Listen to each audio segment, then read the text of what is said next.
Vous le rejoignez à l'écran, et la première chose à dire honnêtement, c'est ceci. Vous avez devant vous un prédateur qui a renoncé à chasser.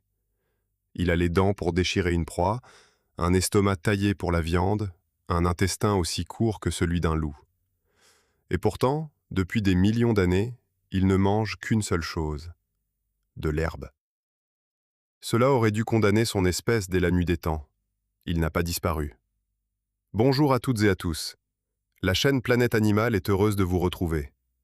Notre héros du jour est le grand panda, Ailuropoda melanoleuca, ce que l'on peut traduire par patte de chat noir et blanc. Rien que dans ce nom résonne déjà le désarroi de ceux qui ont tenté de le décrire. Et un peu plus tard, vous découvrirez pourquoi l'animal le plus solitaire de la Terre a servi à la Chine pour dialoguer avec des États entiers, et pourquoi, autrefois, on pouvait être condamné à mort pour l'avoir tué. Restez jusqu'au bout. La réponse est plus étrange que vous ne l'imaginez.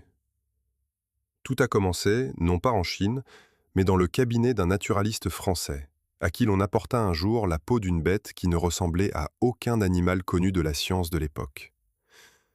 Le 11 mars 1869, le missionnaire et naturaliste français Armand David se trouvait dans les montagnes de la province du Sichuan. Des chasseurs du cru lui montrèrent la peau d'un étonnant animal noir et blanc. Ils l'appelaient simplement l'ours blanc. Quelques semaines plus tard, ces mêmes chasseurs lui apportèrent une dépouille entière. Et David comprit qu'il tenait entre ses mains quelque chose que les musées européens n'avaient encore jamais vu. Imaginez le voyage. Pas une lettre, pas une photographie, pas un vol rapide. La peau et le squelette furent transportés à dos de bête et sur des brancards, le long des sentiers de montagne, jusqu'au premier tronçon navigable de la rivière, puis au fil du courant jusqu'au grand port. Et de là seulement, par la mer, en contournant la moitié du globe, jusqu'en Europe. Lorsque les zoologues parisiens déballèrent enfin les pièces reçues, de longs mois s'étaient déjà écoulés depuis la découverte. Et David lui-même resta longtemps sans savoir quelle décision prendraient ses collègues. Pour la science européenne, un véritable casse-tête commençait. Ce fut le zoologue Alphonse Milne Edwards, qui travaillait au Muséum national d'histoire naturelle de Paris, qui s'en empara. Il étudia les os et la peau, et en 1870, il déclara l'animal nouveau pour la science. Le nom qu'il lui donna trahit à lui seul ses hésitations. Pattes de chat noir et blanc. La forme des pattes et du crâne évoquaient le petit panda et les ratons laveurs. Mais le corps massif et la démarche, eux, évoquaient déjà l'ours. Un seul animal, comme assemblé à partir de pièces empruntées à plusieurs autres. Et c'est ici que naît la question qui allait tourmenter les zoologues pendant plus d'un siècle. Qui est-elle au juste? Où la ranger? Parmi les ours, parmi les ratons laveurs, ou dans une famille inventée pour elle seule? Le débat n'avait rien d'oiseux. De la réponse dépendait toute la manière de comprendre l'histoire du panda. Devait-elle sa forme actuelle à un héritage d'ancêtres prédateurs, ou suivait-elle depuis le tout début un chemin qui lui était propre, un chemin que nul autre n'avait emprunté? Pendant que les savants européens feuilletaient des planches de crâne dans leur cabinet, le panda restait pour les habitants du Sichuan depuis des siècles une figure de légende. Une bête rare, presque mythique, des forêts de montagne, que bien peu avaient vue vivante. On en parlait, mais on ne la rencontrait pas. Et maintenant, essayez un instant de vous mettre à sa place. À la place du panda lui-même. Les montagnes du Sichuan, ce sont des pentes abruptes, noyées dans un brouillard épais, presque permanent. Une forêt mixte qui, plus haut, cède la place à d'immenses étendues de bambous, à plusieurs milliers de mètres d'altitude. Un lieu où il est difficile de grimper et d'où il est difficile de distinguer qui que ce soit. C'est précisément cette inaccessibilité qui, pendant des siècles, a gardé le panda invisible. Et remarquez cette étrangeté. Tout près, à l'échelle d'une carte, vivaient des régions de Chine assez peuplées. Les hommes étaient là, à côté. Et pourtant, presque personne ne voyait jamais la bête. Elle se cachait aux yeux de tous. Et l'étrangeté ne s'arrête pas là. Pendant plus de 100 ans, jusque dans les années 80 du XXe siècle, la plupart des ouvrages scientifiques rangeaient officiellement le panda dans la famille des ratons laveurs. Pas des ours, des ratons laveurs. On se fondait sur la ressemblance du crâne et des pattes avec le petit panda, Et cette ressemblance semblait suffire aux savants. Pendant un siècle entier, l'animal aujourd'hui le plus reconnaissable de la planète figurait dans les manuels dans la mauvaise colonne. La presse occidentale, pendant ce temps, n'attendit pas que les zoologues s'entendent. Elle s'empara aussitôt de l'image de cet insolite ours à bambou. Les premiers pandas vivants, amenés dans les zoos d'Europe et d'Amérique dans les années 30, provoquèrent un véritable engouement. Les files d'attente devant les enclos se comptaient par milliers de personnes chaque jour. On venait voir la bête noire et blanche comme on vient voir un prodige. Le mot même de panda s'ancra dans la culture comme le nom de quelque chose à la fois d'exotique et d'attendrissant. Et tout cela, bien avant que la science ne sache seulement à quelle créature elle avait affaire. En coulisses, le débat ne s'apaisait pas. Les uns tenaient à la parenté avec les ratons laveurs. Les autres insistaient sur la nature ursine de l'animal. Et tant que les méthodes génétiques n'existaient pas, il n'y avait tout simplement pas de réponse tranchée. Pour personne. Il n'y avait nulle part où la trouver. Les échos de cette querelle vivent jusque dans la langue. En chinois moderne, on appelle le panda Da Xiongmao, ce qui, traduit mot à mot, donne « grand ours-chat ». Vous entendez? L'ours et le chat dans un seul mot, en même temps. 1,5 siècle d'incertitude scientifique comprimée dans un seul nom. Je l'avoue, quand on lit cela pour la première fois, le regard qu'on porte sur la bête change. Nous avons l'habitude de voir dans le panda le logo le plus reconnaissable de la nature vivante, une bouille adorable que connaît chaque enfant. Or, il a commencé comme une énigme zoologique sans la moindre réponse. Un morceau de peau que personne ne parvenait à nommer correctement. Et pour la Chine elle-même, chose curieuse, cette découverte n'avait rien d'une sensation. Dans les textes classiques, l'animal était mentionné depuis des millénaires, sous des noms divers. Parfois, il est vrai, avec des détails fantaisistes. Certaines sources littéraires lui prêtaient la faculté de se nourrir de fer. La science occidentale n'a pas découvert cette bête. Elle s'est contentée de donner à une créature depuis longtemps connue en Asie un nom latin officiel et de l'entraîner dans son propre système de classification, avec toutes les querelles qui s'ensuivirent. Ainsi, la toute première vraie question sur cet animal ne portait ni sur le bambou, ni sur les taches noires autour des yeux. Elle était toute simple, et pourtant insoluble. Qui es-tu? Et c'est un point que ce débat trancha, non pas la forme des os, ni l'épaisseur du crâne, ni la structure des pattes, sur lesquelles les zoologues s'étaient acharnés pendant plus d'un siècle. La réponse vint de là où, au XIXe siècle, on ne pouvait même pas l'attendre. Du code même de la vie, de l'ADN. Et lorsqu'on parvint enfin à le lire, cette réponse ne referma pas l'histoire du panda. Elle ouvrit une question bien plus troublante que l'origine d'une simple peau noire et blanche. Pas une branche latérale, pas un hybride entre deux familles, pas une curiosité glissée par hasard entre les ours et les ratons laveurs. Lorsque les chercheurs, à la fin du XXe siècle, comparèrent enfin non plus la forme des os, mais le code même de l'ADN, la réponse surprit tous ceux qui, un siècle durant, avaient parié sur les ratons laveurs. Le panda est un ours. Et pas un ours ordinaire, un parmi tant d'autres, le plus ancien de tous ceux qui vivent aujourd'hui. Vérifiez par vous-même. Vous pensiez sans doute la même chose que la plupart des zoologues du siècle passé. Une bouille de ratons laveurs, des petites pattes de petits pandas, donc la parenté doit se trouver de ce côté-là. Logique et faux. Les études moléculaires ont tout remis à sa place. La lignée du panda s'est détachée du tronc commun des ours il y a environ 19 à 25 millions d'années. Plutôt que ne se sont séparées entre elles les 7 autres espèces d'ours actuelles. Plutôt que le brun, plutôt que le blanc, plutôt que tous. Le panda n'est pas un rameau tardif sur l'arbre, ni une pousse latérale. Il en est la racine même, la plus vieille branche vivante de toute la famille. Prenons la mesure de la chose. On rattache aujourd'hui à la famille des ursidés 8 espèces vivantes. Des ours bruns et blancs, familiers de tous, jusqu'à d'autres bien moins connus du grand public. L'ours à lunettes d'Amérique du Sud, l'ours malais d'Asie du Sud-Est. Tous, malgré leur diversité apparente, descendent d'un ancêtre commun. Et le panda, parmi eux, n'est pas un mouton noir, mais un membre à part entière de la grande famille, simplement séparé très tôt. Un témoin de presque toute son histoire ultérieure. Pendant que ses parents plus récents se dispersaient à travers les continents, gagnant l'eau, la toundra, la forêt et la savane. Le panda, depuis sa branche ancienne, semblait observer tout cela de côté.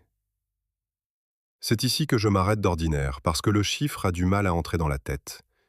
19 à 25 millions d'années. C'est une époque où il n'existait pas encore, sur Terre, une seule des espèces humaines actuelles. Pas une seule. Le climat de la planète ne faisait qu'entamer ce long cycle de refroidissement qui finirait par sculpter les écosystèmes de montagne de la future Chine. Autrement dit, le panda n'est pas seulement ancien. Il a assisté à presque toute l'histoire de la formation de sa propre famille depuis ses origines mêmes. Et voilà que, la généalogie enfin démêlée, une question bien plus dérangeante prend sa place. Soit, le panda est un ours. Or, les ursidés appartiennent à l'ordre des carnivores, des bêtes faites pour tuer et manger de la viande. Alors pourquoi cet ours-là se comporte-t-il si peu en ours? Pourquoi un prédateur, avec un corps de prédateur, mâche-t-il obstinément de l'herbe depuis des millions d'années? Pour approcher la réponse, regardez le corps lui-même. Le panda, comme l'ours brun, possède un intestin court et droit. Une panoplie d'enzymes digestives réglées pour la viande. Des canines grandes et acérées, exactement celles qu'il faut pour déchirer une proie. Sur tous les plans internes, nous avons devant nous un carnivore.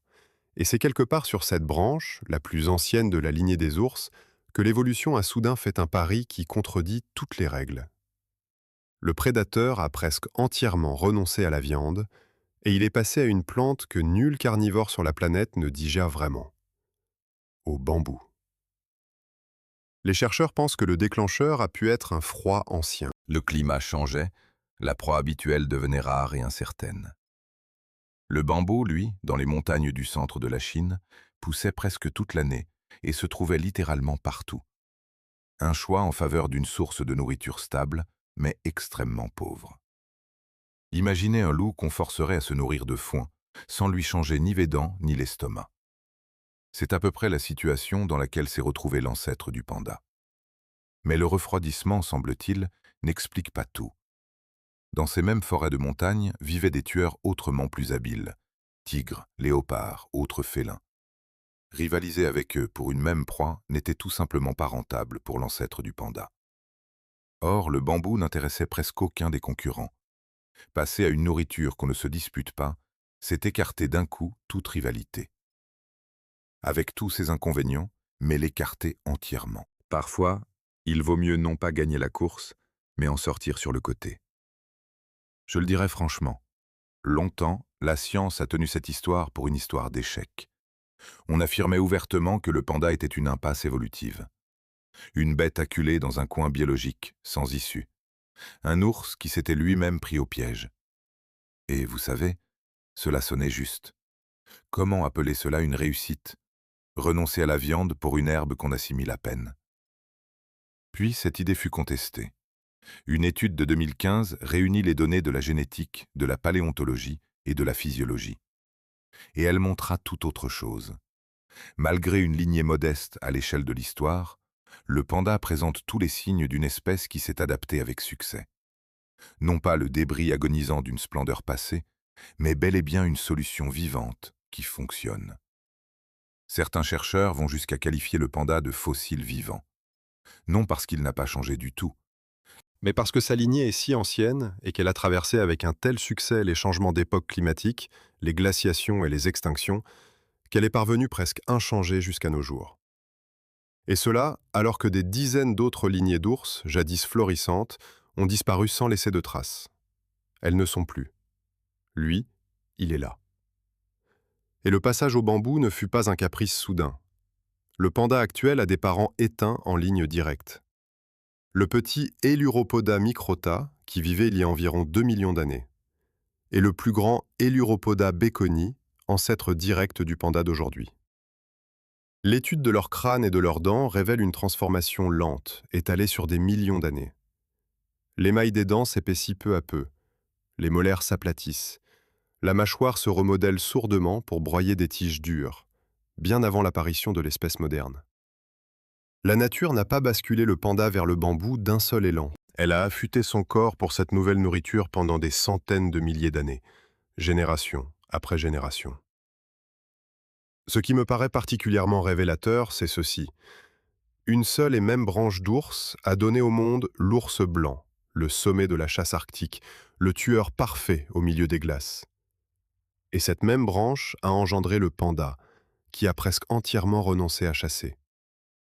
Deux réponses totalement opposées à une seule et même question. Comment survivre? L'une a porté la prédation à la perfection, l'autre s'en est détournée. Et toutes deux vivent encore aujourd'hui. Voilà de quoi il est difficile de se défaire quand on rassemble ce tableau. Nous avons l'habitude de penser que l'évolution mène à la perfection, que survit celui qui est parfaitement conçu. Or, le panda, d'emblée, nous dit le contraire. Nous n'avons pas devant nous un mécanisme bien réglé. Nous avons le plus ancien des ours, qui, à un moment de son histoire démesurément longue, a quitté le chemin commun pour se mettre à manger ce qui, à proprement parler, n'est pas de la nourriture pour lui. Ainsi, la génétique a répondu à la question de la partie précédente. Qui est-il? C'est désormais clair.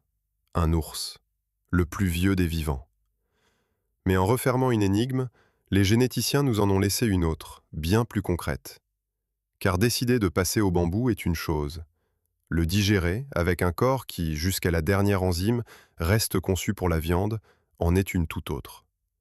Et la manière dont ce corps de prédateur affronte cette besogne quotidienne offre un spectacle, disons-le, nettement moins ragoûtant qu'on ne pourrait l'imaginer. Voici un chiffre par lequel il faut commencer, car il explique presque tout le reste dans la vie de cette bête. De tout le bambou qu'il avale, le panda n'assimile en moyenne pas plus de 17% de la matière sèche. 17. Quant à la cellulose, le principal matériau de construction de toute plante, son organisme n'en traite guère plus de 8%. Imaginez que vous payez un repas au prix fort et qu'on vous serve dans l'assiette moins d'un cinquième du plat. Tout le reste passe à côté. C'est exactement ainsi que le panda mange chaque jour de sa vie. Le point de départ ici est différent de la partie précédente. Là, nous partions de ce que le panda n'est pas. Cette fois, nous partons d'un chiffre nu. Et ce chiffre est impitoyable. Pour comprendre d'où il vient, revenons au corps. Nous le savons déjà, à l'intérieur du panda, il y a une mécanique de prédateur. Voyons maintenant comment cette mécanique rencontre l'herbe. L'intestin du panda est court et droit, typique du mangeur de viande. Il n'a pas ces vastes compartiments complexes destinés à la lente fermentation des fibres, comme en possèdent les vrais herbivores. La vache, le cheval, la chèvre. Le panda n'a tout simplement pas ce long tube digestif à plusieurs étages où la nourriture végétale pourrait être vraiment décomposée et son énergie extraite. Et cela se confirme au niveau le plus profond, celui des microbes. L'étude de la flore intestinale du panda a montré une chose. Son cortège de bactéries est presque le même que celui d'un carnivore. Ce sont les souches propres aux mangeurs de viande qui dominent. Quant aux bactéries spécialisées dans la dégradation de la cellulose, celles qui sont typiques des vrais herbivores, il n'y en a presque pas. Disons-le plus simplement, même les microbes à l'intérieur du panda croient encore que leur hôte mange de la viande. Ils n'ont pas reçu la nouvelle consigne. Ils travaillent selon l'ancienne instruction, vieille de millions d'années. De là, une arithmétique accablante. Avec l'hémicellulose, un autre composant végétal, cela se passe un peu mieux, environ 27%. Mais le tableau d'ensemble n'en change pas. Ce qui est avalé traverse tout le tube digestif en moins d'une demi-journée. L'organisme n'a physiquement pas le temps de tirer du bambou quoi que ce soit d'autre que le plus accessible. La plus grande part de la nourriture passe en transit, de part en part. Entrée et ressortie presque telle qu'elle. Et voici la question qui tient toute cette partie en tension. Si l'animal assimile si peu, si presque toute sa nourriture passe en pure perte, comment ne tombe-t-il pas raide mort de faim? D'où tire-t-il ne serait-ce que l'énergie d'atteindre le buisson suivant? Comment bâtir, avec 8% de cellulose, un ours de plus de 100 kilos? La réponse de la nature fut brutale, mais efficace. Puisque chaque tige rapporte peu, mange donc énormément de tiges. Et mange presque tout le temps où tu es éveillé. Un panda adulte consacre à la mastication du bambou de 12 à 15 heures par jour. Pas des minutes, des heures. Et il engloutit dans ce laps de temps de 12 à près de 40 kilos de tiges, de feuilles et de jeunes pousses, selon la partie de la plante disponible à ce moment-là. 40 kilos, songez-y.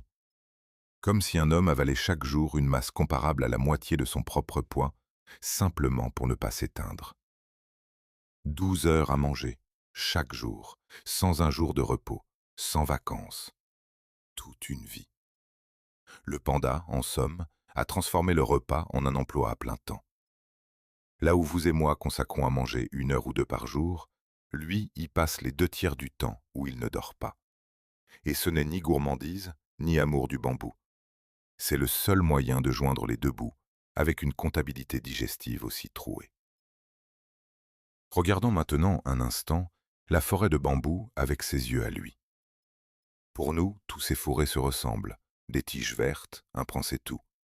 Pour le panda, c'est un menu de plusieurs dizaines de pages. Dans la nature, il consomme plus de 40 espèces de bambou, et il sait choisir. Il lui faut les tiges les plus juteuses et les moins coriaces, les pousses les plus tendres, là où c'est possible. Et dans son régime se lit clairement le passage des saisons. Au printemps, quand le bambou lance ses jeunes pousses, le panda leur donne nettement sa préférence. Fraîches, elles sont riches en protéines et bien moins fibreuses que les vieilles tiges.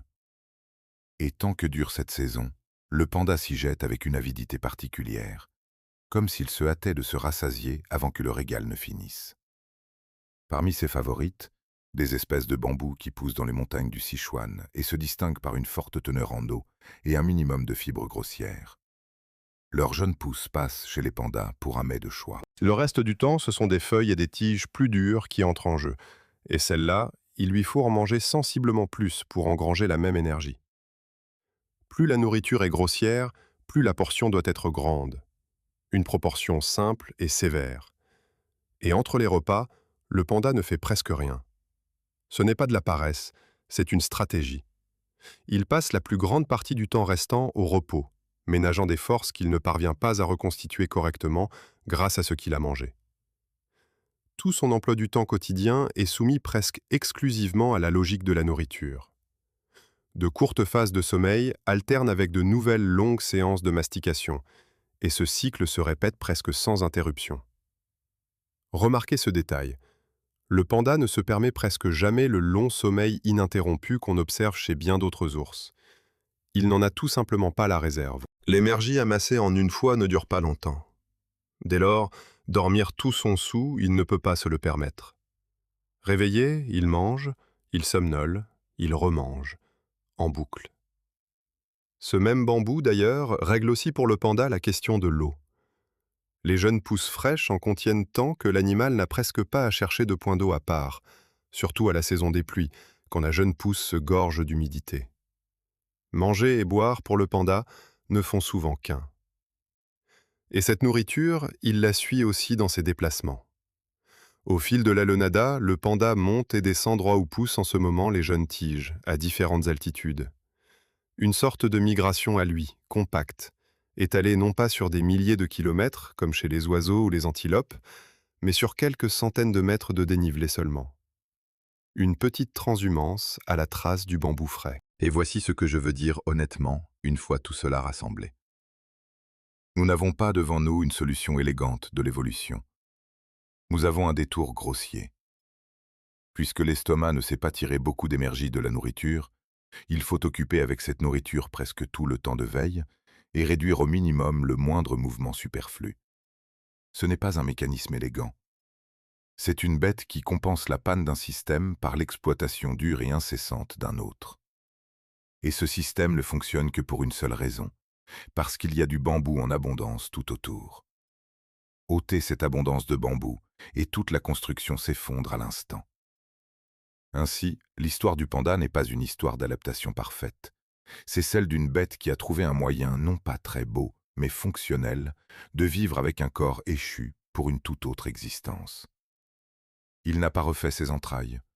Il a simplement appris à les nourrir en un régime sans sommeil ni repos. Mais vous savez, Les étrangetés de cet animal ne s'arrêtent pas à un estomac obstiné. Car pour seulement saisir la tige glissante du bambou et l'envoyer 12 heures durant dans sa gueule, la patte du prédateur a dû se doter d'un détail qu'aucun de ses ancêtres ne possédait. Et ce détail est peut-être la plus célèbre absurdité de tout le règne animal. Prenez votre main et regardez-la. 5 doigts, le pouce écarté sur le côté. C'est avec lui que vous tenez une tasse, un stylo, un téléphone. Et maintenant, imaginez la patte du panda au moment où elle tient une tige de bambou. Sur cette patte, il n'y a pas 5 saillies utiles, mais 6. Là où tout autre ours en a exactement 5, le panda en possède une de plus, une en trop. Et c'est justement elle qui lui permet de saisir la fine tige glissante et de ne pas la lâcher pendant ces fameuses 12 heures par jour. Le point de départ ici est de nouveau différent de la partie précédente. Là, c'était un pourcentage d'assimilation nu. Cette fois, au centre, un détail concret du corps et le savant qui l'a rendu célèbre dans le monde entier. Mais d'abord, une précision honnête, car une belle tromperie se cache ici. Cette 6e saillie n'est pas un vrai doigt. Pas du tout. Elle n'a ni articulation, ni phalange propre, comme les 5 autres. C'est un os du poignet, agrandi. Il a son nom à lui, l'os sésamoïde radial. Chez tous les mammifères, il est petit et discret, perdu parmi les autres osselets. Chez le panda, il a fini par grossir au point d'agir comme un pouce à part, opposable. Une pince idéale pour retenir la tige pendant le repas. La nature n'a pas fait pousser au panda un nouveau doigt. Elle a pris une pièce déjà présente et l'a gonflée jusqu'à un nouvel emploi. Les découvertes paléontologiques montrent que ce pseudo-pouce est apparu très tôt chez les ancêtres du panda, à l'époque même où la famille ne faisait que commencer à adopter un régime végétal. Le remaniement du squelette allait de pair avec le passage à une nouvelle nourriture. Et c'est logique, aucun des 5 doigts ordinaires ne convenait à une telle prise. Ils étaient tous occupés. Occupés à soutenir la marche. L'ours marche sur ses pattes. Il ne peut pas libérer un doigt pour l'appréhension sans perdre en stabilité. Il a donc fallu que la nature cherche un 6e point d'appui ailleurs. Et là surgit la question qui tient toute cette partie. Soit un osselet agrandi. Mais une chose est une simple bosse d'os qui dépasse, et une toute autre chose est un outil fonctionnel, capable de retenir la nourriture avec précision et fermeté. Comment une excroissance inerte du poignet est-elle devenue un semblant de doigt? D'où lui vient cette prise, si elle n'a ni articulation ni muscle propre au doigt? La réponse est venue d'une étude biomécanique consacrée précisément à cet os. Il s'est avéré que sa forme et le point d'attache des muscles sont parfaitement réglés pour une tâche unique: tenir. Ils n'ont pas poussé au hasard, mais bel et bien ajusté. L'os sésamoïde travaille de concert avec les tendons qui l'entourent, presque comme un vrai doigt. Il fournit exactement l'effort qu'il faut pour que la tige ne glisse pas pendant la mastication. Pensez à une pince à linge. Elle n'a ni articulation ni muscle, mais elle serre fermement, grâce à sa forme et à sa tension juste. Le pseudo-pouce du panda, c'est à peu près une pince de ce genre, faite d'os, intégrée à la patte. Et vous savez, ce qui m'a le plus frappé dans cette histoire? Le panda n'a pas inventé cette solution tout seul. Le petit panda, un animal d'une toute autre famille, un parent même pas proche de notre héroïne noire et blanche, possède exactement la même saillie agrandie du poignet. Et elle remplit le même travail. 2 espèces qui se sont éloignées l'une de l'autre très loin sur l'arbre de l'évolution, indépendamment, séparément, sont arrivées à une seule et même solution d'ingénieur. Parce que devant les deux se posait une seule et même tâche: retenir la tige glissante du bambou. En biologie, on appelle cela l'évolution convergente. Quand une même pression du milieu contraint des animaux tout à fait dissemblables à trouver des réponses semblables. La nature s'est comme heurtée 2 fois à une même tâche, et 2 fois elle a tiré du tiroir le même outil. Non parce qu'elle se serait copiée elle-même, mais parce que le bambou ne laisse tout simplement pas d'autre choix. Tu veux le tenir, dote-toi d'une 6e saillie. Point. Et puisque nous voici arrivés à la plus reconnaissable des étrangetés du panda, je m'interromps une seconde pour m'adresser à vous directement.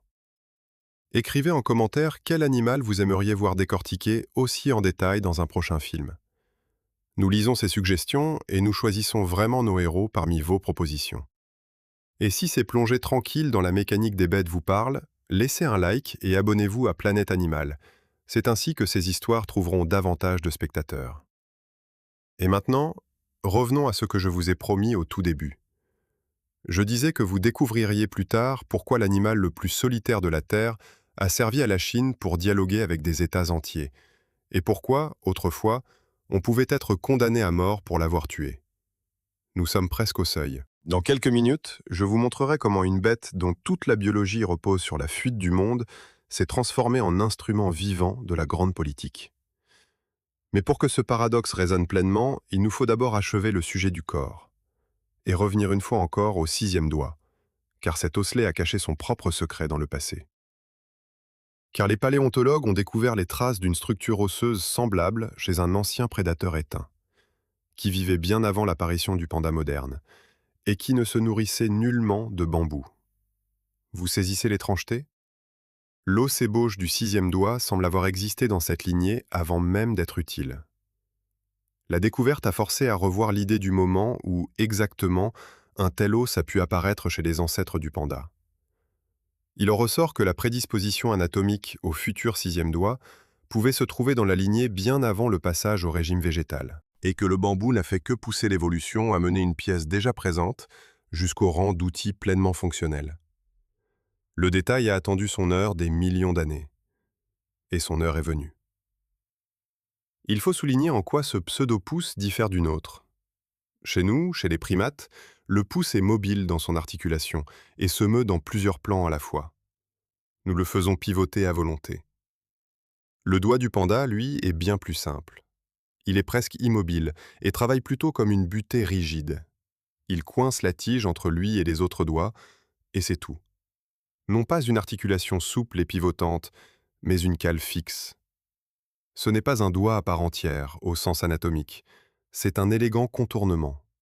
Une prothèse fonctionnelle, assemblée par l'évolution à partir d'un osselet de poignet trouvé sous la main. Et c'est précisément à ce détail que le biologiste de l'évolution Stephen Jay Gould a consacré l'un de ses essais de vulgarisation les plus célèbres.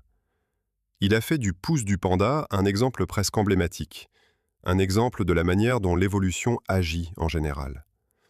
Non pas comme un ingénieur qui s'assoit devant une feuille blanche et conçoit la solution parfaite à partir de rien, mais comme un bricoleur ingénieux, autodidacte, qui rafistole ce qui est déjà là, avec ce qui traîne dans l'atelier. Besoin d'une pince pour le bambou ? Prenons donc cet osselet qui ballotte inutilement dans le poignet et adaptons-le. Peu élégant, mais ça tient. Et pendant ce temps, les 5 autres doigts continuent tranquillement leur travail habituel, servir d'appui à la marche, tandis que le 6e œuvre exclusivement pour le repas. Songez à quel point c'est économe. Pour une seule et même patte, la nature a combiné 2 tâches distinctes, le déplacement et la préhension précise. Elle ne les a pas répartis sur 2 membres différents, comme cela arrive souvent chez d'autres bêtes. Elle a tout logé dans une seule patte avant. Curieux aussi de voir combien de temps les hommes se sont emmêlés dans les mots. La première description anatomique détaillée de cet os est apparue dans la littérature scientifique dès le début du XXe siècle. Mais une explication évolutive claire ne s'est dégagée que bien plus tard, quand des preuves paléontologiques convaincantes ont été trouvées. Et jusqu'à aujourd'hui, dans les livres de vulgarisation, on appelle ce détail, par habitude, simplement le 6e doigt, alors qu'il serait plus juste de parler d'un os de poignet transformé. Les savants ont précisé la formule depuis longtemps, mais la culture populaire n'a jamais réappris. Parfois, on se surprend à penser que ce sont justement ces détails qui rendent la nature plus captivante que n'importe quelle intrigue inventée. 2 rameaux de la vie sans lien, sans se concerter, inventent un même détail du corps, parce que le bambou ne leur laisse pas le choix. La patte au 6e doigt est une solution fonctionnelle au problème de saisir la nourriture. Mais le panda a un autre détail d'apparence, autour duquel on a échafaudé des hypothèses pendant des décennies. Celui-là même par lequel le reconnaissent jusqu'aux enfants. Et longtemps, on a cru qu'il n'était là que pour la beauté. Londres, 1961. Au zoo vit un panda noir et blanc du nom de Chichi, et l'on vient le voir en foule. Au même moment, un groupe de personnes se creuse la tête sur une tâche qui semble d'un tout autre domaine. Le Fonds mondial pour la nature, tout juste créé, a besoin d'un symbole, un signe que l'on reconnaîtra sur tous les continents, dans toutes les langues, sans un seul mot. Et le regard des fondateurs se pose sur ce panda de l'enclos. Ainsi naquit, sans doute, le plus célèbre emblème de l'histoire de la protection de la nature. Le point de départ, ici, est un moment historique, une année précise, une bête précise, une décision précise. Non plus un détail du corps, comme dans la partie précédente, le choix ne fut pas seulement esthétique, et cela m'a toujours amusé. Selon une version, le dessin noir et blanc fut aussi retenu par pure économie. Un tel logo revenait moins cher à imprimer, pas besoin d'encre de couleur, le noir suffit. Imaginez. Le symbole du mouvement mondial pour la sauvegarde de la nature vivante fut en partie choisi parce qu'il économisait de l'encre d'imprimerie. Depuis, la silhouette du panda, d'abord conçue pour une seule organisation, est devenue de fait le signe universel de tout le mouvement pour la préservation de la vie sauvage. Un seul panda d'un enclos londonien, et ses contours ornent aujourd'hui des badges, des affiches et des drapeaux partout dans le monde. Mais pour comprendre pourquoi le panda a endossé si aisément ce rôle d'ambassadeur mondial, il faut faire un pas en arrière et regarder ce qu'il est devenu pour son propre pays. Or, il n'y est pas devenu un simple animal, un trésor national. En Chine, le panda est protégé au plus haut niveau qui soit. Ce n'est pas une façon de parler. Il s'agit d'une bête connue depuis des siècles par les légendes, et élevée au XXe siècle au rang de symbole vivant de l'État. L'égard qu'on lui porte est à la hauteur.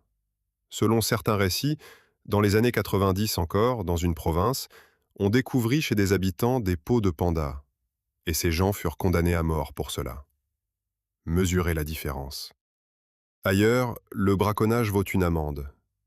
Ici, pour avoir tué une bête bien précise, on envoyait autrefois à l'échafaud. Peu d'animaux sur la planète ont été protégés avec une telle âpreté.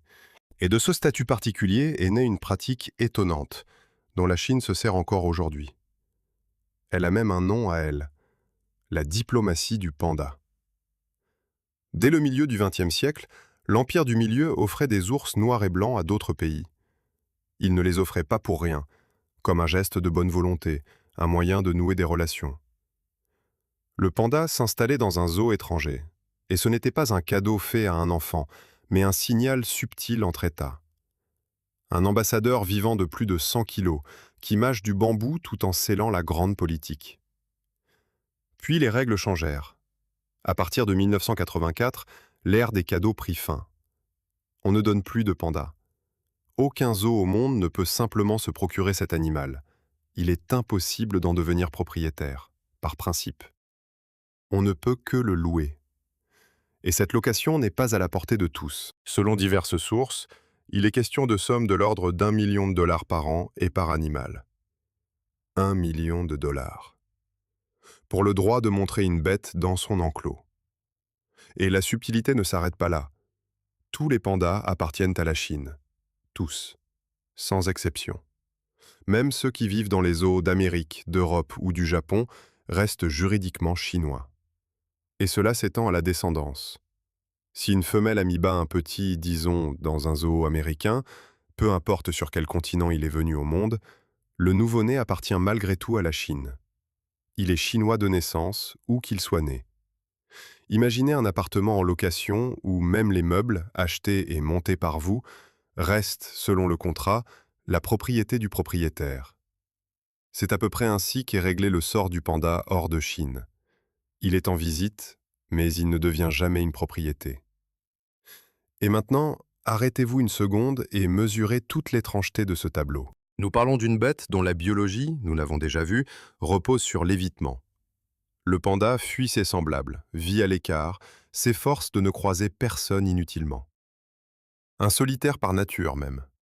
Et c'est justement cet être renfermé, replié, que les hommes ont choisi pour le rôle de grand tisseur de liens entre des pays entiers.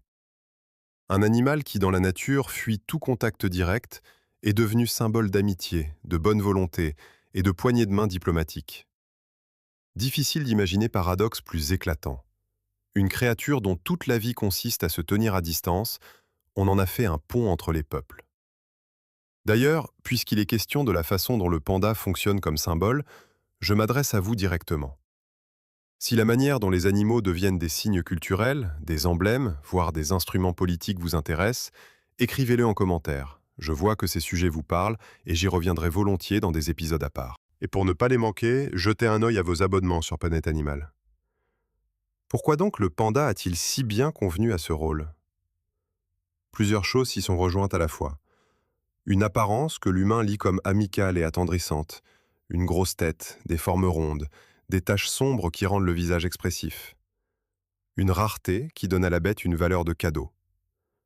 Et un lien avec un seul et unique pays qui possède le panda quand les autres ne l'ont pas. Réunissez ces trois choses et vous obtenez l'objet diplomatique parfait. Précieux, reconnaissable et qu'on ne peut obtenir que d'une seule main. Ni pétrole, ni or, ni armes. Un ours qui mâche de l'herbe. Et pourtant un instrument d'influence que bien des ambassadeurs lui envieraient. Ce qui me paraît important, c'est ceci. Nous avons l'habitude de croire que les symboles reviennent aux bêtes fortes et redoutables. L'aigle, le lion, le tigre, blason, drapeau, marque du pouvoir. Or, le panda s'est hissé parmi les grands symboles de la planète exactement à l'inverse.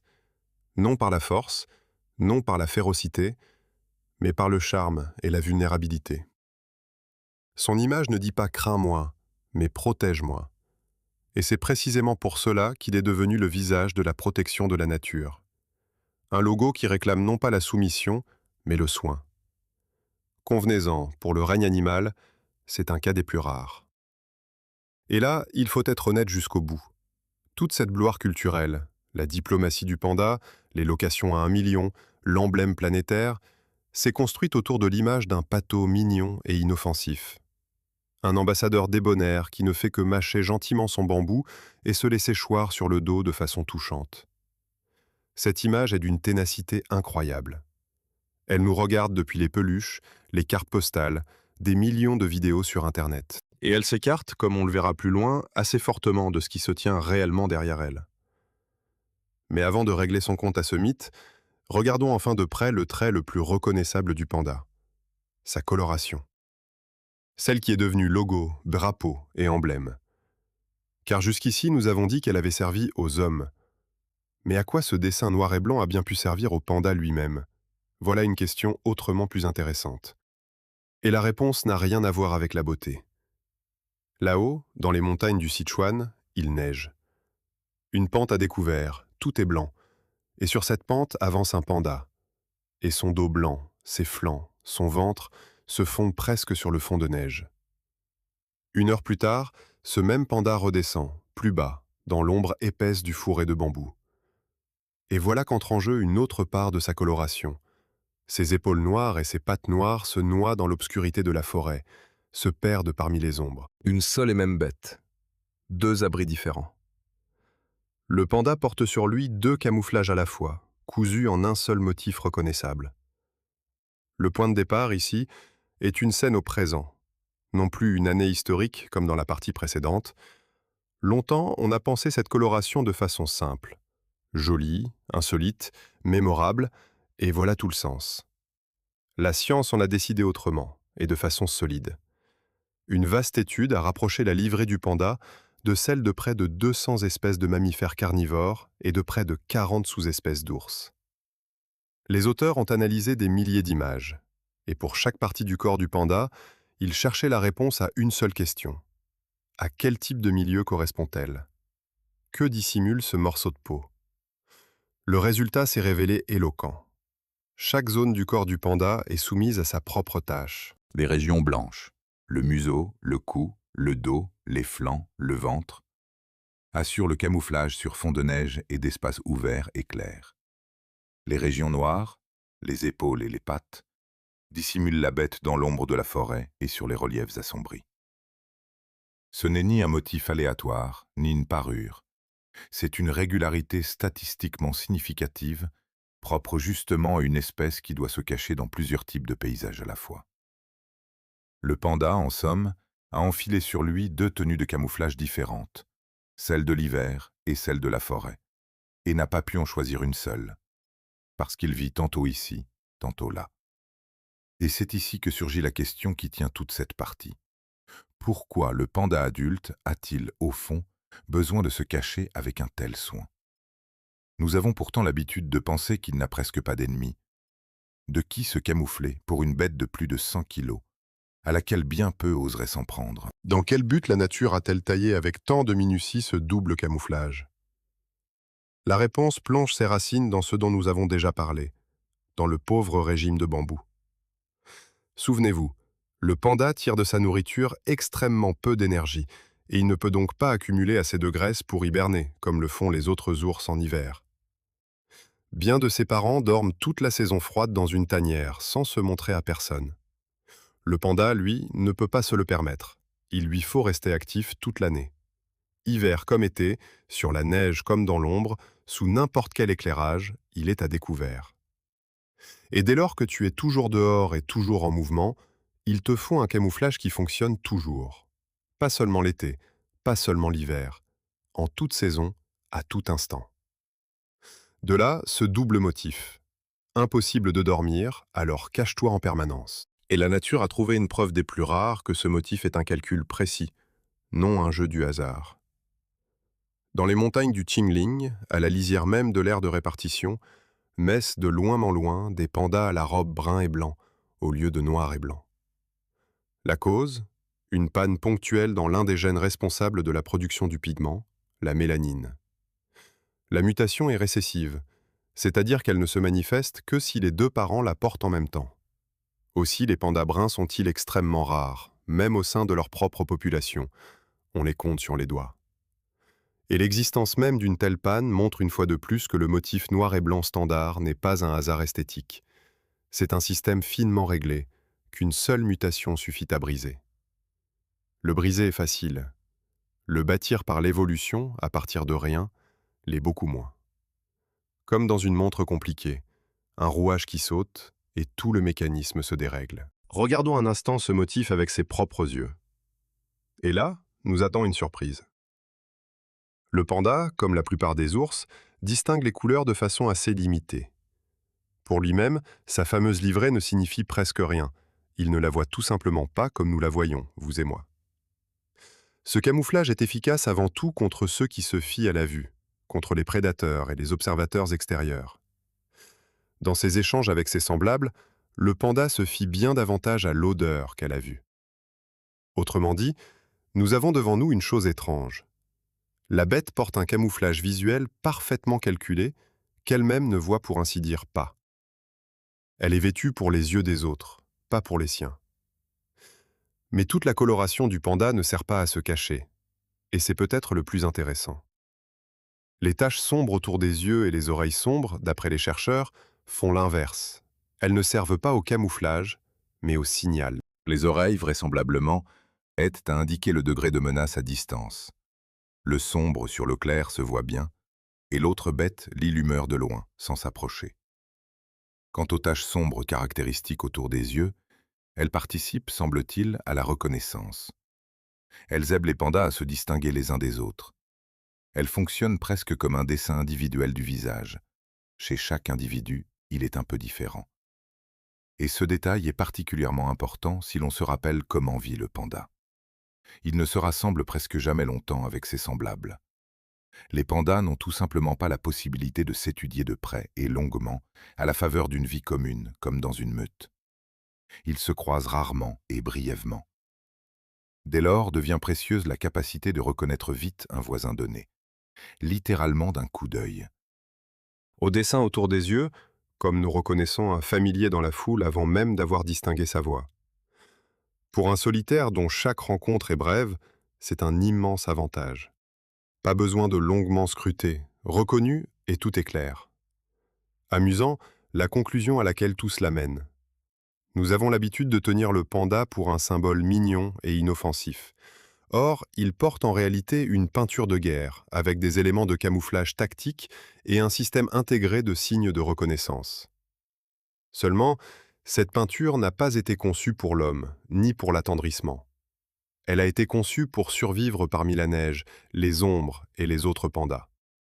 Et puisque nous avons parlé du froid et de l'humidité de ces montagnes, il faut dire que la défense du panda ne s'arrête pas à la coloration.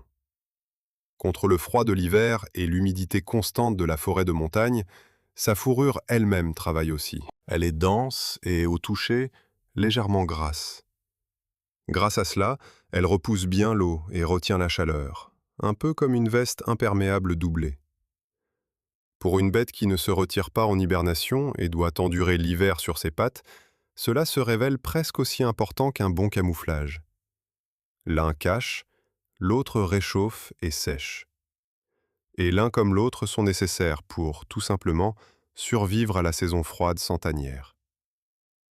Voyez le tableau qui se dessine. Nous avons décortiqué le corps du panda presque en entier. L'estomac de prédateur qu'on force à digérer de l'herbe. Le doigt en trop, assemblé à partir d'un osselet de poignet. Et maintenant, la peau, qui à la fois cache, signale et protège de l'eau. Chaque détail, une solution distincte à une tâche distincte. Le panda est littéralement cousu de réponses à divers défis du milieu. Mais dans tout ce que nous avons dit jusqu'ici, un motif discret revenait, auquel il est temps de revenir directement. La solitude. Le panda fuit sans cesse ses semblables, les croise rarement, les reconnaît d'un coup d'œil au regard, parce qu'il se voit peu. Une bête qui évite la compagnie. Et de là naît une question qui semble presque insoluble. Comment un animal qui se tient si obstinément à l'écart de tous parvient-il seulement à trouver un partenaire et à laisser une descendance? Car pour avoir un petit, il faudra tout de même rencontrer un semblable. Et le panda dispose pour ce cas d'un système de communication tout entier, qui fonctionne, chose étonnante, sans le moindre son. Pas par la voix, pas par la chasse commune, pas par un terrier partagé, ni par une meute soudée, comme chez les loups. Le panda a résolu le problème du lien avec ses semblables d'une manière à laquelle peu de bêtes ont songé de par le monde, en ne les rencontrant presque pas en personne. Et pourtant, il sait parfaitement qui habite dans le voisinage, qui est passé ici récemment et qui est prêt à se reproduire. Toute sa vie sociale repose sur des messages qu'il laisse et qu'il lit, sans jamais se heurter à quiconque face à face. Le point de départ, ici, est une comparaison par la négation, non plus une scène au présent, comme dans la partie précédente. On décrit traditionnellement le panda comme un animal solitaire, et dans l'ensemble, c'est vrai. La majeure partie de sa vie, l'adulte la passe seul, sans meute, sans partenaire durable. Mais des observations plus récentes des pandas sauvages ont montré un tableau plus complexe que celui auquel nous étions habitués. Il s'est avéré que, sur un territoire commun, peut exister une sorte de communauté locale, de quelques individus dont les domaines vitaux se chevauchent nettement. Ce n'est ni une meute, ni une famille. Plutôt des voisins qui vivent sur des terrains qui s'entrecroisent et qui constamment, quoique à distance, savent l'un de l'autre. De territoires strictement gardés, hermétiquement fermés aux étrangers, comme chez bien d'autres prédateurs, le panda, semble-t-il, n'en a pas. Et là se dessine une curieuse asymétrie, sur laquelle je veux attirer votre attention. Le chevauchement des domaines diffère nettement entre les mâles et les femelles. Chez les mâles, la zone de vie peut recouvrir presque entièrement les territoires de plusieurs voisins à la fois. Ils vivent en recouvrement, les frontières sont floues. Les femelles, en revanche, gardent bien plus jalousement leur espace personnel et s'efforcent que leurs domaines se croisent le moins possible avec ceux des autres. Les uns se tiennent plus librement, les autres plus strictement. Pourquoi cette différence?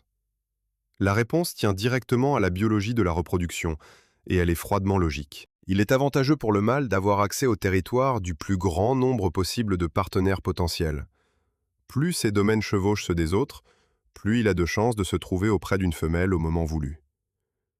La femelle, à l'inverse, a intérêt à éviter les rencontres inutiles et la concurrence pour la nourriture en dehors de la brève période de l'accouplement. La cohue ne lui sert à rien. De là, ce rapport différent aux frontières. Lui élargit le cercle des connaissances, elle préserve sa tranquillité. Chacun se comporte comme il lui est profitable, précisément pour la perpétuation de l'espèce. Mais puisque les pandas ne se rencontrent presque jamais en vrai, se pose la question qui tient toute cette partie. Comment, au fond, s'entendent-ils? Comment un solitaire qui fuit ses semblables apprend-il qu'une femelle prête à s'accoupler se trouve tout près Et arrive-t-il jusqu'à elle dans les quelques jours nécessaires? Car s'il se manque, la saison est perdue. Il n'y aura pas de descendance. Comment fixer un rendez-vous à celui qui, de toutes ses forces, fuit les rendez-vous? Et c'est ici que les pandas ont bâti quelque chose comme un système postal, un système de messages différés. Au lieu de rencontres directes et d'affrontements, ils laissent des marques sur les troncs des arbres, le long des sentiers habituels. Une marque d'urine, une griffure, la trace d'une sécrétion particulière de glandes odorantes. Avec le temps, ces points sur les troncs se mutent en véritables panneaux d'affichage que visitent régulièrement tous les pandas des environs. Une bête a laissé une inscription, une autre est venue, l'a lue, a ajouté la sienne, et ainsi de suite, sans une seule rencontre en personne. Une boîte aux lettres au milieu de la forêt où passe toute la parentèle du voisinage. Et croyez-moi, ce ne sont pas des marques sans queue ni tête, c'est un message étonnamment riche. À partir d'une seule de ces marques, un autre panda est capable de déterminer le sexe de celui qui l'a laissé, l'âge approximatif, l'état reproductif, si le voisin est prêt à s'accoupler, et même, semble-t-il, l'identité de l'individu précis. Qui exactement est passé là? Quant à la force et à la fraîcheur de l'odeur, le panda en tire encore une chose importante. Depuis combien de temps quelqu'un est passé par là? La trace est-elle fraîche ou déjà éventée? Songez-y un instant. Dans une seule tache d'odeur se trouve chiffré autant que nous logerions dans un petit formulaire.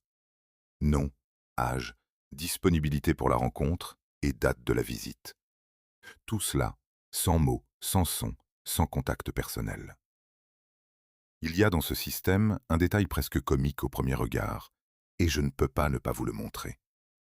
Pour laisser une marque plus haut, le panda se dresse parfois sur ses pattes avant. Il lève l'arrière-train, s'appuie contre l'arbre et prend une pose terriblement semblable à une maladroite tentative de faire le poirier.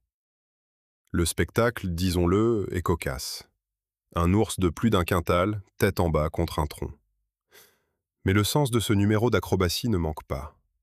Une telle posture permet d'atteindre un point plus haut sur le tronc que la position ordinaire. Or, plus la marque est haute, plus elle est visible pour les semblables. Et plus elle en dit sur celui qui l'a laissée. Car atteindre haut, seule une bête grande et forte le peut. La hauteur de la marque, c'est comme la taille tracée au crayon sur le chambranle d'une porte. On voit tout de suite à qui l'on a affaire. Une marque plus haute crie « Ici est passé quelqu'un de grand, comptez avec moi ».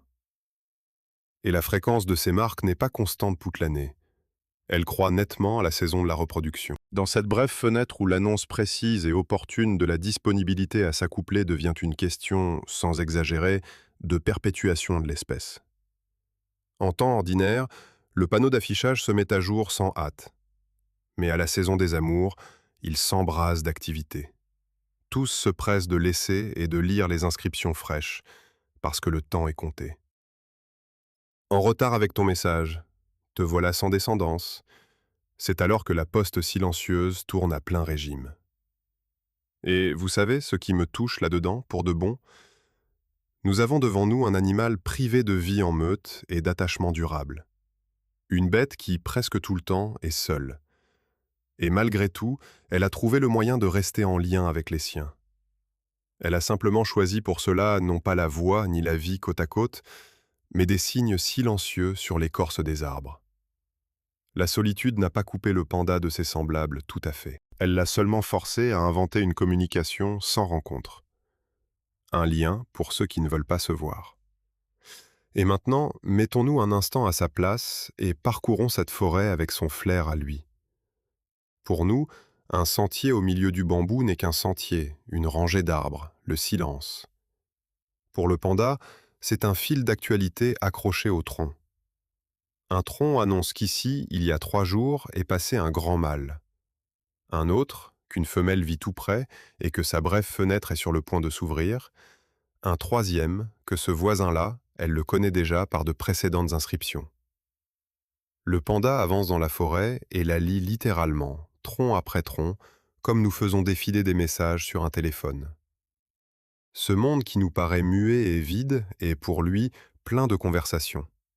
Simplement, elles se tiennent dans la langue des odeurs et non des sons. Puisque nous parlons de la façon dont les animaux gardent le contact, je m'adresse à vous directement. Écrivez en commentaire quel mode de communication vous a le plus étonné chez les bêtes dont vous avez entendu parler, et si vous voulez que je décortique la langue des odeurs ou la langue des postures d'un autre animal, dites-le. Nous recueillons vraiment ces souhaits. Et si les plongées de ce genre vous parlent, soutenez l'épisode et restez sur Planète Animal. Tout ce système postal rusé sert en fin de compte un seul but: réunir deux pandas au bon moment, un moment très bref. Car les messages laissés sur les troncs servent avant tout à ce qu'ait lieu la rencontre pour laquelle tout se joue, la rencontre du mâle et de la femelle. Mais c'est justement là que le panda est guetté par le passage le plus étroit de toute sa biologie. Car la fenêtre dans laquelle cette rencontre peut seulement aboutir à une descendance est incroyablement courte. Et le petit qui finit par venir au monde se révèle si minuscule et si démuni qu'on a peine à le croire. Un panda adulte pèse plus de 100 kilos, et son nouveau-né, environ 100 grammes. Songez à ce rapport. La mère est plus lourde que son enfant près de 1000 fois. Imaginez, un nourrisson plus léger qu'une plaquette de beurre sortie du réfrigérateur. Aveugle, sourd, nu, rose, de la taille d'une paume. Aucun autre mammifère de cette taille ne met au monde une progéniture aussi minuscule par rapport à lui-même. Et ce n'est pas une faiblesse fortuite.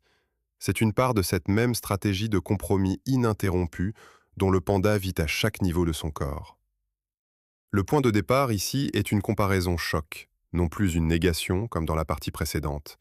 Mais avant même que le petit ne vienne au monde, il faut réunir la femelle et le mâle. Et cela, chez le panda, est réglé à la limite du possible.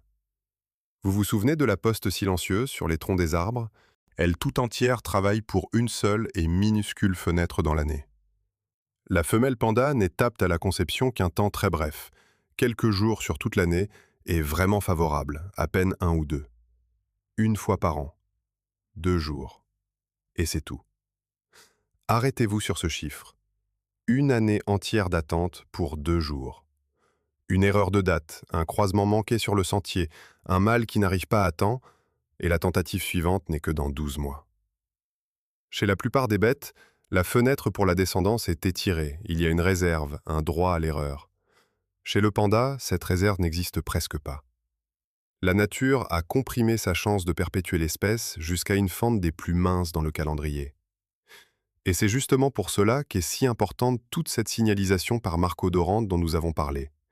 Elle doit fonctionner exactement à l'heure, sinon l'année entière est perdue en vain. Et là surgit la question qui tient toute cette partie.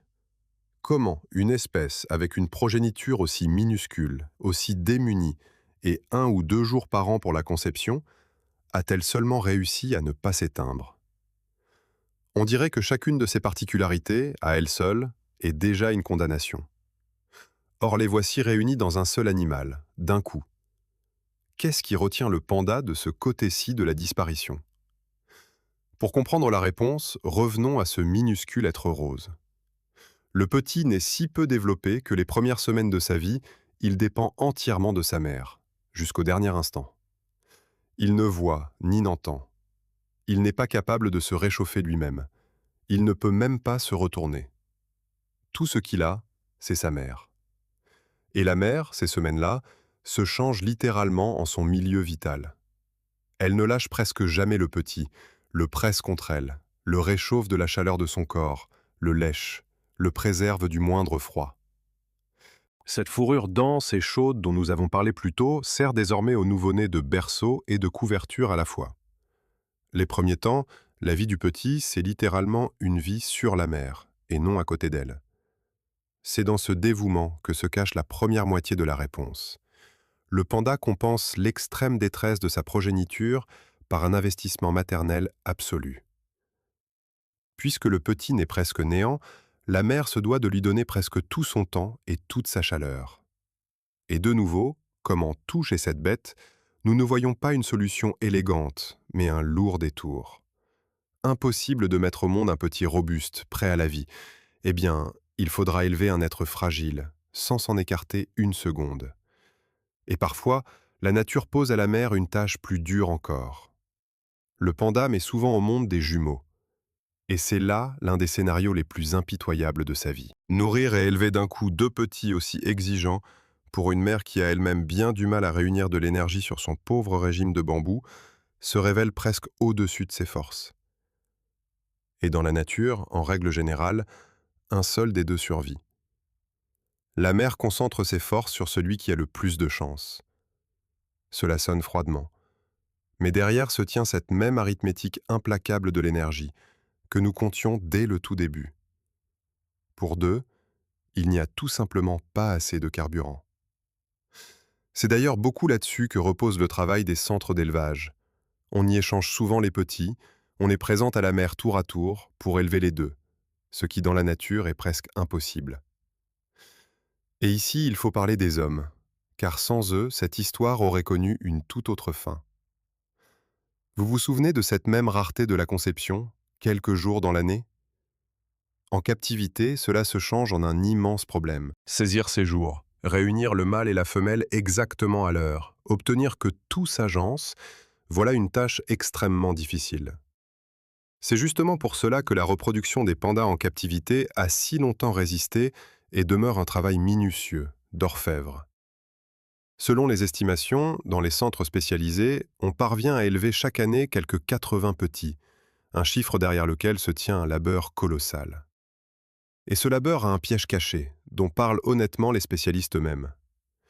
Les pandas, dans ces centres, se reproduisent dans un cercle très étroit, à l'intérieur d'un même établissement.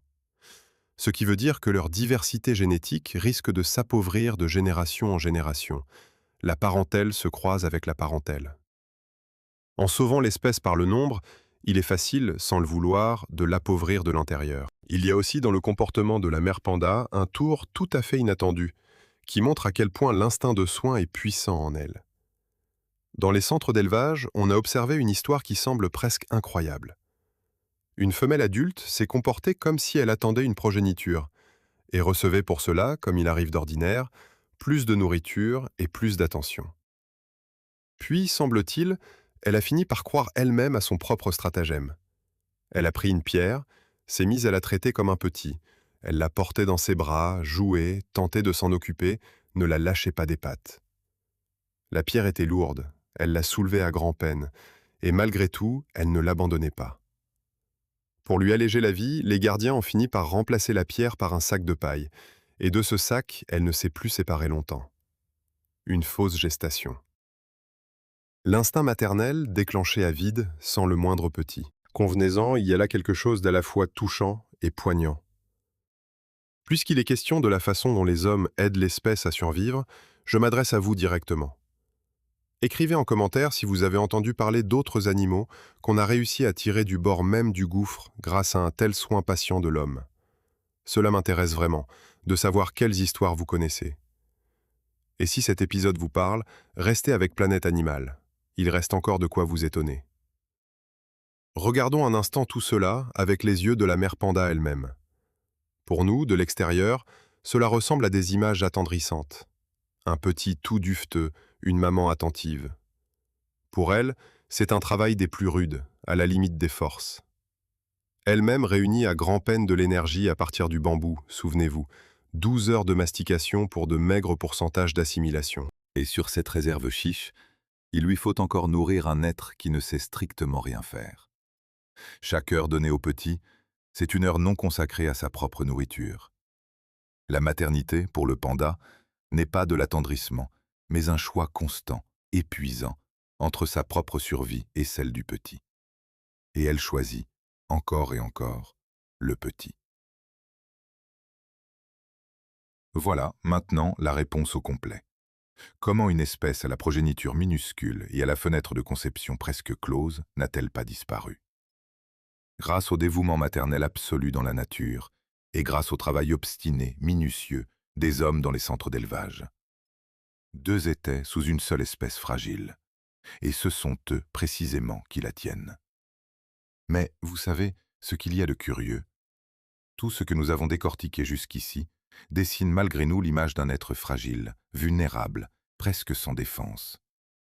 Petit minuscule, digestion faible, descendance rare. Se compose le portrait d'un pâteau mignon et inoffensif qui ne fait que mâcher du bambou et se laisser tomber sur le dos.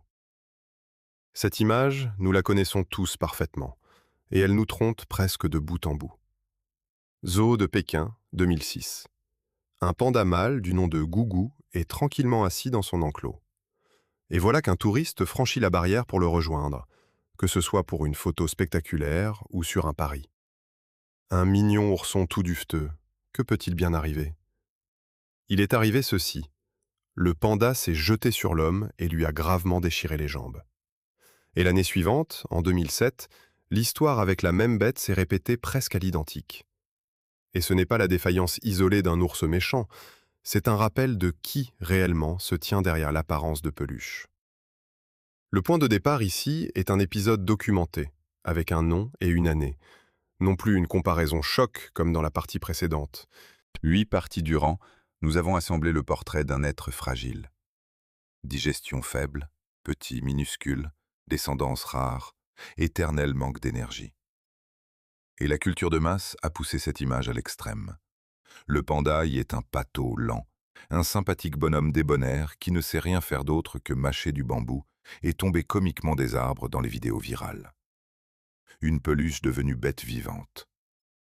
La réalité s'écarte de cette carte postale sensiblement plus que nous ne voudrions le croire. Commençons par le fait que le panda n'est pas du tout aussi pâteau qu'il en a l'air. C'est un solide nageur qui se tient dans l'eau avec assurance. C'est un grimpeur habile qui monte sans peine aux arbres, que ce soit pour se mettre en sécurité ou simplement pour observer de haut. Et sur une courte distance, il est capable de s'élancer bien plus vite que ne le laisse supposer sa démarche indolente en se dandinant. Selon diverses données, sur un court sprint, le panda développe une vitesse de plus de 30 km/h. C'est plus rapide que ne courent la plupart des gens. Ce pâteau qui, sur les vidéos, se traîne à peine d'une patte sur l'autre, vous distancerait, s'il le voulait, sur la distance. Simplement, il ne peut pas tenir longtemps à tel rythme. Son corps, réglé pour l'économie d'énergie, n'est pas fait pour la course prolongée. Un sprint, oui. Un marathon, non. Et là surgit la question qui tient toute cette partie. Si le panda a l'air si mou, d'où lui vient, au fond, la force d'attaquer?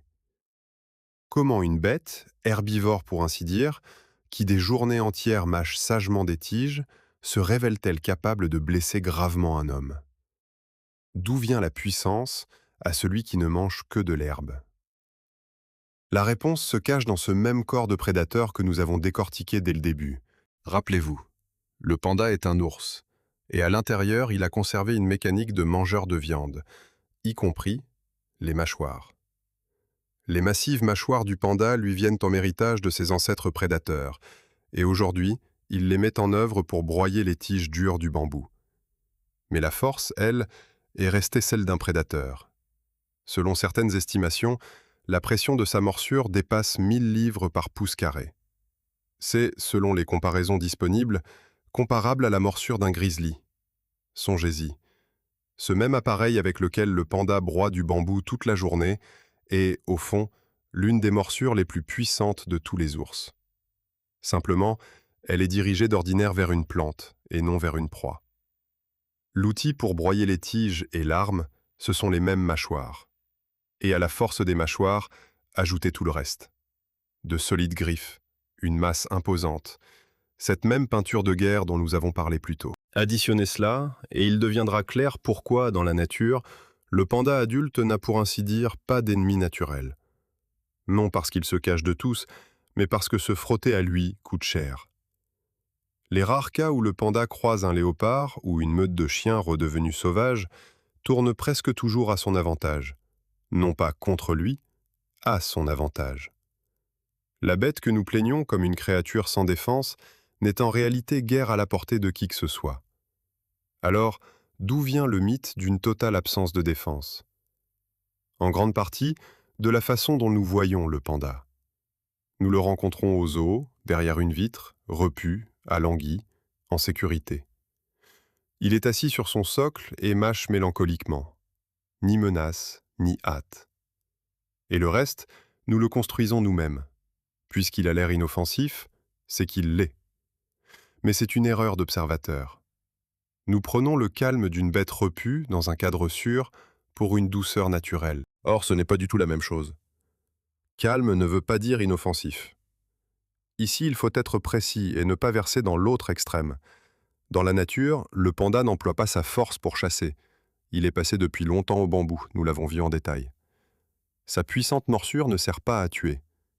Mais l'absence de chasse ne rend nullement l'animal inoffensif. Une chose est de ne pas attaquer pour se nourrir. Une autre est de savoir se défendre en cas de menace. Et là, le panda se montre. En cas de danger réel, de frayeur, d'intrusion sur son territoire, le panda sauvage est capable de riposter pour de bon. Les cas de comportement agressif envers les humains, rares certes, sont documentés de façon tout à fait fiable. Précisément comme l'histoire de Gougou par laquelle nous avons commencé. D'ailleurs, vous avez remarqué la régularité? Ce sont surtout les femelles qui peuvent être dangereuses, dans la période où un petit se trouve auprès d'elles. Nous venons de parler du soin maternel sans borne du panda, eh bien ce soin a aussi son revers. Une mère qui protège un petit minuscule et sans défense peut se jeter même sur celui qu'elle connaît bien.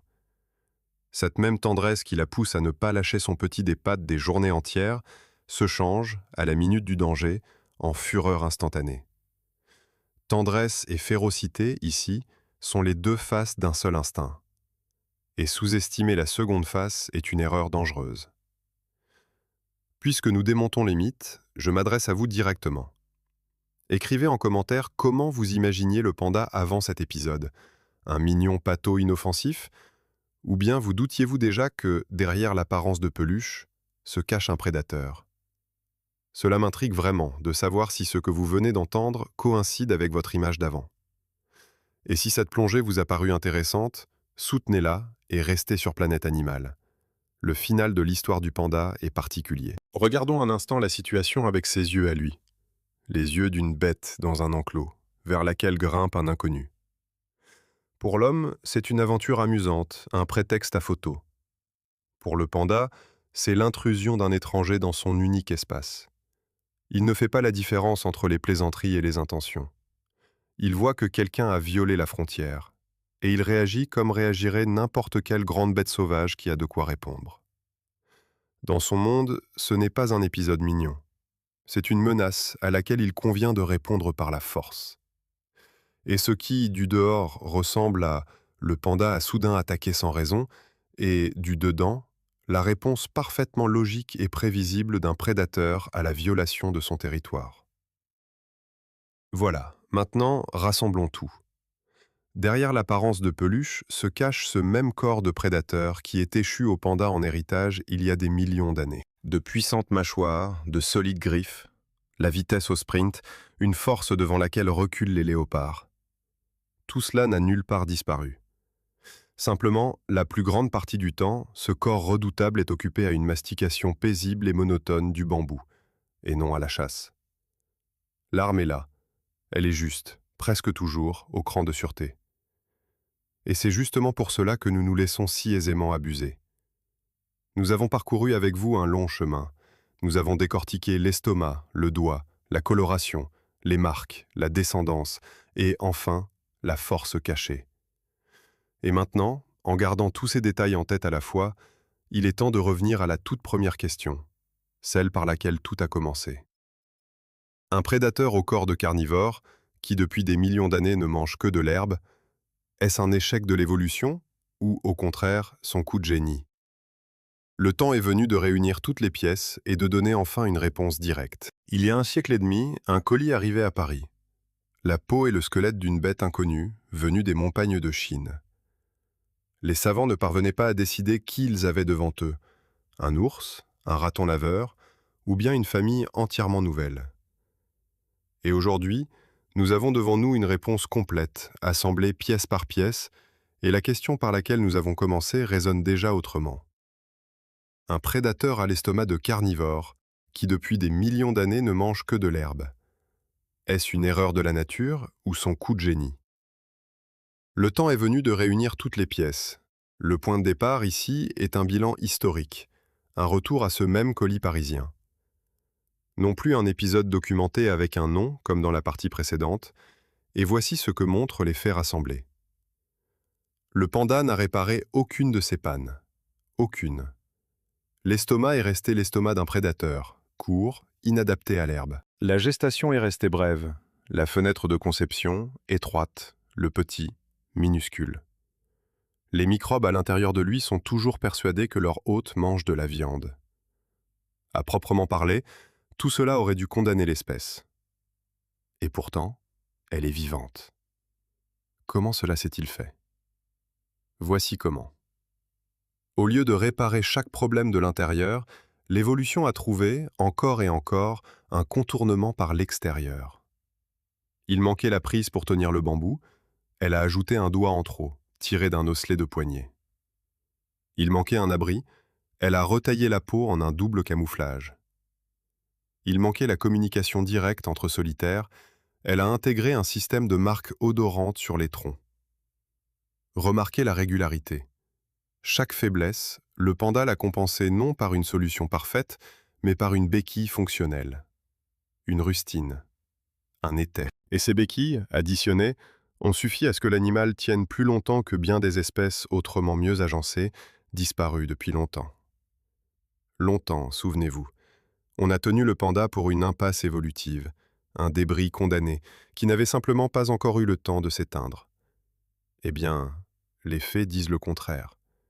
Le panda n'est pas une impasse. C'est l'exemple que la survie ne dépend presque jamais de la construction parfaite du corps. Bien plus souvent, elle dépend de l'obstination avec laquelle une espèce rapièce, encore et encore, ses propres trous. Pas l'ours le plus beau de la famille, pas le plus agile, pas le plus prolifique, mais l'un des plus tenaces. Et cette ténacité a une suite qu'il faut mener à son terme. Cette espèce qui, il y a peu encore, vacillait au bord, avec un effectif minuscule, une reproduction capricieuse et un fragile foyer de montagne, on a su l'écarter du bord du gouffre.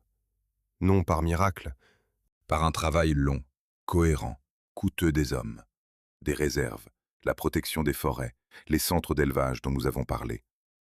Le panda a parcouru le chemin d'une espèce sous menace directe de disparition jusqu'au statut d'une bête encore vulnérable, certes, mais nettement mieux protégée. Un chemin semblable, en son temps, l'a parcouru par exemple le pigargue à tête blanche d'Amérique. Mais le cas du panda est particulièrement parlant, parce que ses conditions de départ étaient parmi les pires possibles. Une digestion trouée, une reproduction capricieuse, un lambeau de montagne minuscule et vulnérable pour toute la planète. Et même avec un tel lot, on a réussi à le tirer d'affaire. Et c'est là une leçon qui déborde de loin le cadre d'une seule peau noire et blanche. On peut sauver même une espèce dotée de tout un bouquet de faiblesses, pourvu qu'il y ait la volonté de mener l'affaire à son terme. Alors, échec ou coup de génie?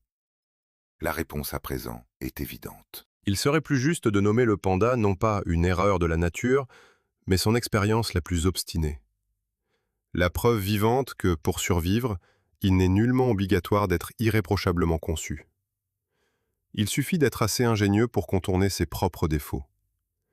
Les bêtes parfaites se sont éteintes, et celui-ci, tout de compromis et de rustine, est parvenu jusqu'à nos jours. Tirons le trait.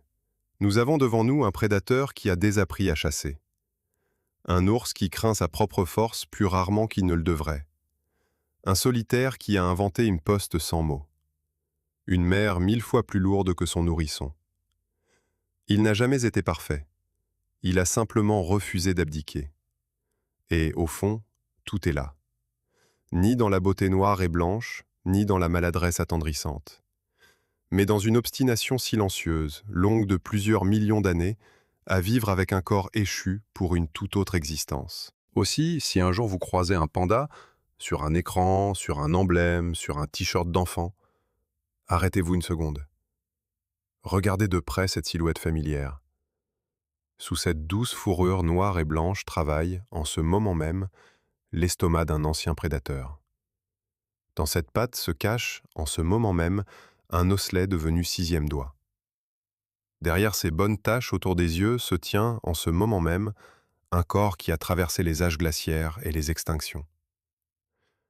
Nous avons pris l'habitude de regarder le panda de haut, comme une mignonne peluche. Il faudrait plutôt le regarder de bas en haut, comme l'un des plus vieux témoins survivants de l'histoire de la vie sur Terre. Le panda n'est pas une peluche que la nature aurait laissé tomber par inadvertance.